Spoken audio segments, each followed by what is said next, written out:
Discover the world के मुअज़्ज़िज़ दोस्तों, मैं हूं माजिद मलिक और आप तमाम देखने और सुनने वालों को अस्सलाम वालेकुम। नाज़रीन गिरामी, हुज़ूर ख़ातमुन नबीयीन हज़रत मोहम्मद मुस्तफ़ा सल्लल्लाहु अलैहि वसल्लम तक तकरीबन 1,24,000 अंबियाए कराम मबूस हुए और इन्हें अल्लाह ताला ने बेशुमार और मुनफरिद मौजज़ात से नवाजा।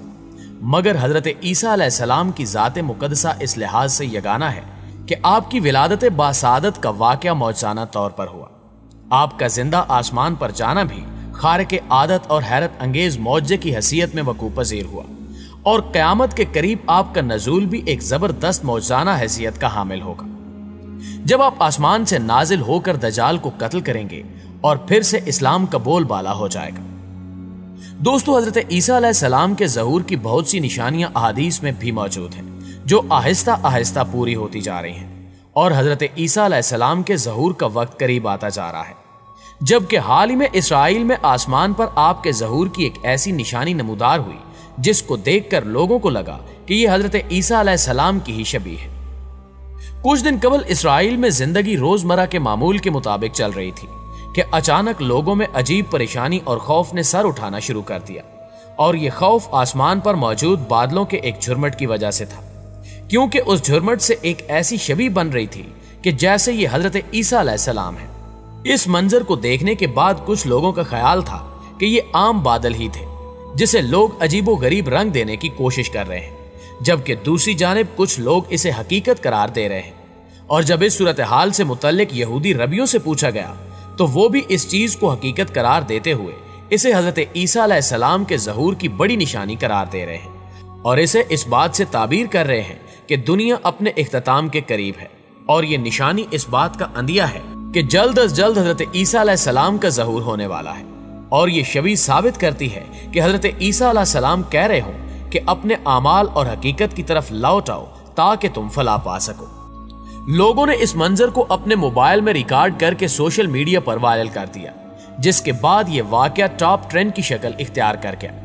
जबकि सोशल मीडिया से वाबस्ता बेशतर लोगों का कहना था कि इन बादलों के झुरमट को हजरत ईसा अलैहिस्सलाम से तशबीह देना बिल्कुल गलत है, क्योंकि अल्लाह हर चीज पर कादिर है और जब उसने हजरत ईसा अलैहिस्सलाम का ज़हूर करना हुआ तो उसे इन बादलों की जरूरत नहीं पड़ेगी।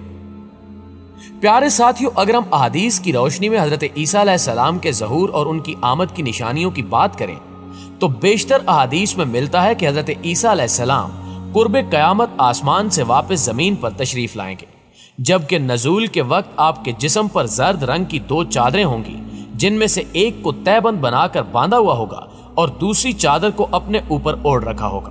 और जब आप सर झुकाएंगे तो उससे चांदी के मोती की तरह पानी के कतरे टपकेंगे। इसके अलावा आपके सर पर एक लंबी टोपी होगी और आप ज़रा पहनेंगे।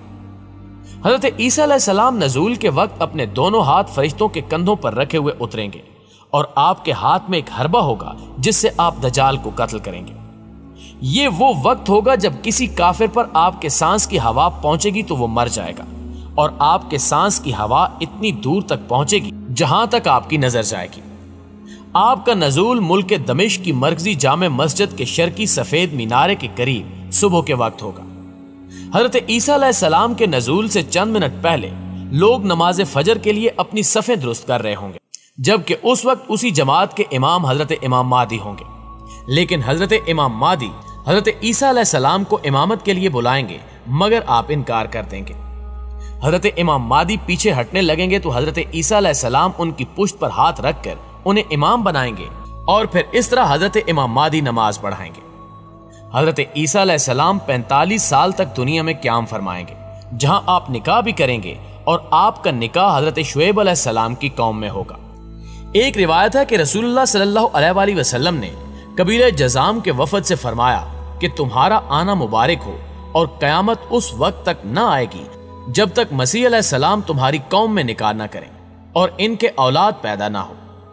इस हदीस से मालूम होता है कि हजरत ईसा अलैहिस्सलाम जमीन पर नाजिल होने के बाद कबीला जज़ाम की किसी खातून से निकाह फरमाएंगे और उनके यहाँ औलाद भी होगी। लिहाजा इस तरह उस कबीले को हजरत मूसा अलैहिस्सलाम के अलावा हजरत ईसा अलैहिस्सलाम के ससुराल होने का शरफ भी हासिल हो जाएगा। एक रिवायत के मुताबिक आपके 2 साहबजादे होंगे, जिनमें से एक का नाम आप मोहम्मद और दूसरे का नाम मूसा रखेंगे।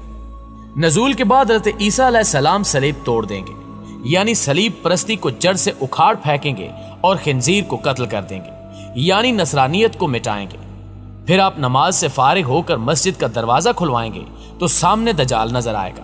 लिहाजा आप अपने साथियों के साथ मिलकर दजाल और यहूदियों के खिलाफ जिहाद करेंगे और इस तरह आप दजाल को अर्ज़ फ़लस्तीन में मकाम लुद पर कत्ल कर देंगे, जो कि एक पहाड़ी का नाम है और जो शाम में वाक़े है। लेकिन बाज़ मुहक्किकीन कहते हैं कि लुद मुल्क शाम और मौजूदा इसराइल की सरहद पर आखिरी शहर है, जबकि बाज़ के नज़दीक ये यरूशलेम के एक गांव का नाम है। यहाँ कुछ लोगों का ख्याल ये भी है कि ये फ़लस्तीन का एक मकाम है जो आजकल यहूदियों के तसल्लुत में है। तिल अबीब के चंद किलोमीटर के फासले पर उस मकाम पर नाम निहाद इसराइली हुकूमत का एक बड़ा फौजी एयरपोर्ट भी है और लुधी के नाम से मशहूर है। नबी मुकर्रम सल्लल्लाहु अलैहि वसल्लम ने 1500 साल पहले उस वक्त लुद का जिक्र फरमाया था जब इसराइल नामी किसी रियासत का कोई वजूद भी नहीं था। दोस्तों, इसके बाद तमाम दुनिया मुसलमान हो जाएगी और जो यहूदी बाकी होंगे उनको चुन चुन कर कत्ल कर दिया जाएगा, यहां तक कि किसी यहूदी को कोई चीज पनाह न दे सकेगी और दरख्त और पत्थर भी बोल उठेंगे कि हमारे पीछे यहूदी छुपा हुआ है, आओ और इसको कत्ल कर दो। उस वक्त इस्लाम के सिवा तमाम मज़ाहिब मिट जाएंगे और जिहाद मौकूफ हो जाएगा, क्योंकि कोई काफिर ही नहीं रहेगा।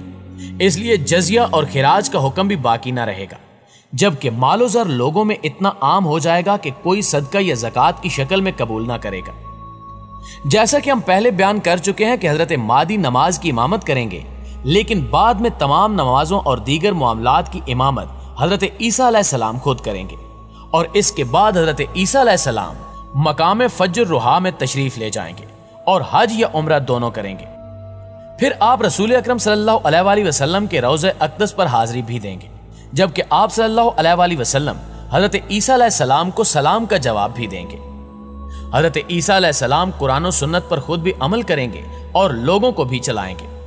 हर किस्म की दीनी और दुनियावी बरकत नाजिल होंगी और सबके दिलों से बुग़्ज़ व हसद और कीना निकल जाएगा और सूरत हाल ये हो जाएगी कि एक अनार इतना बड़ा होगा कि एक जमात के लिए काफी होगा और एक दूध देने वाली ऊंटनी लोगों की एक जमात के लिए काफी होगी और एक बकरी एक कबीले के लिए काफी होगी। यहां तक कि हर डंग वाले जहरीले जानवर का डंग वगैरह निकाल लिया जाएगा और अगर एक बच्चा सांप के मुंह में हाथ देगा तो वो उसको नुकसान ना पहुंचाएगा, और इसी तरह अगर एक लड़की शेर के दांत खोलकर देखेगी तो वो उसको कोई तकलीफ नहीं पहुंचा सकेगा।